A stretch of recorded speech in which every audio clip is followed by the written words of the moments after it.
오늘 읽은 본문은 매우 짧은 본문입니다. 그러나 여기서 우리는 매우 중요한 부분을 발견하게 됩니다.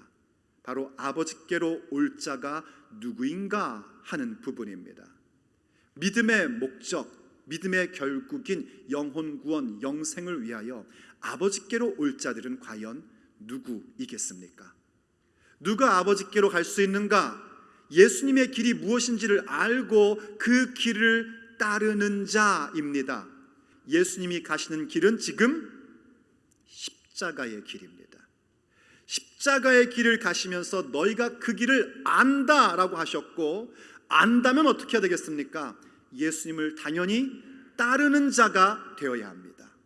그 길은 생명의 길이고 그 길은 영광의 길이며 그 길은 승리의 길입니다.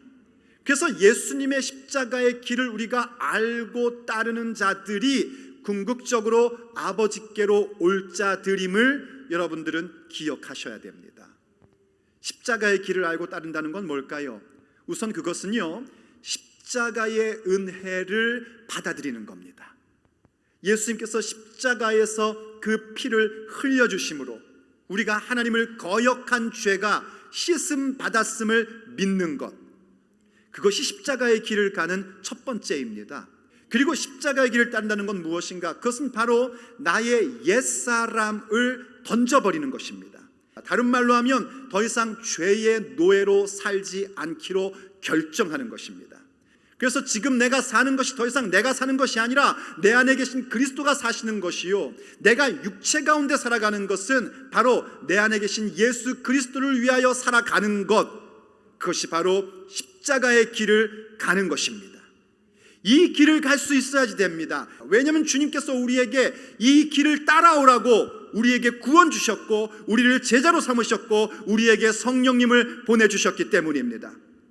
사람의 일을 생각하는 상태 속에서는 결단코 예수님의 십자가의 길을 따라갈 수가 없습니다. 하나님의 일을 생각하는 자가 되셔야 합니다.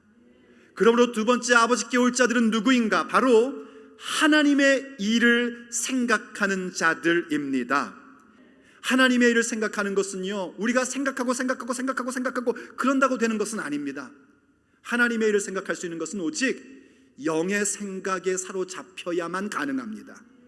성령님이 함께 해주셔서 나를 묶어버리셔가지고 예수님께 매인받은 삶이, 주님의 십자가의 길을 따르는 길이 영광의 길이요 생명의 길이요 승리의 길임을 보여주셔야 우린 하나님의 일을 생각하는 자가 될 수 있습니다.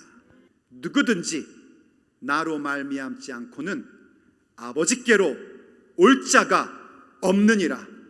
오직 예수님만이 아버지께로 갈 수 있는 유일한 길이며 진리이며 생명이십니다.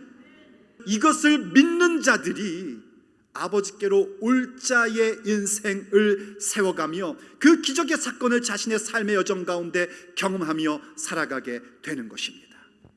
사랑하는 여러분, 예수님 없이는 어느 누구도 아버지께로 갈 수 있는 자가 없습니다. 예수님의 십자가 없이는 어느 누구도 성령님을 받을 수 있는 사람이 없습니다. 오직 예수님의 십자가의 피 흘림으로 말미암아 우리가 죄 씻음 받고 그럴 때 성령께서 우리 가운데 내주하실 수 있습니다. 그러므로 예수님의 십자가만이 우리로 하여금 양자의 영을 받아 천지를 창조하신 전능하신 하나님을 아버지라 부를 수 있는 권세를 얻게 한 것입니다. 그래서 예수님을 믿는 자들은 그렇기 때문에 사람의 일을 생각하는 것일랑 전부 다 부인해버리고 오직 하나님의 일을 생각하며 십자가의 길이 영광의 길이요 생명의 길이요 승리의 길임을 알기에 주님의 길을 알고 따르는 자들로 세워질 수 있는 것입니다. 그들이 바로 아버지께로 올 자들입니다. 예수님으로 말미암지 않고는 누구도 아버지께 올 자는 없습니다.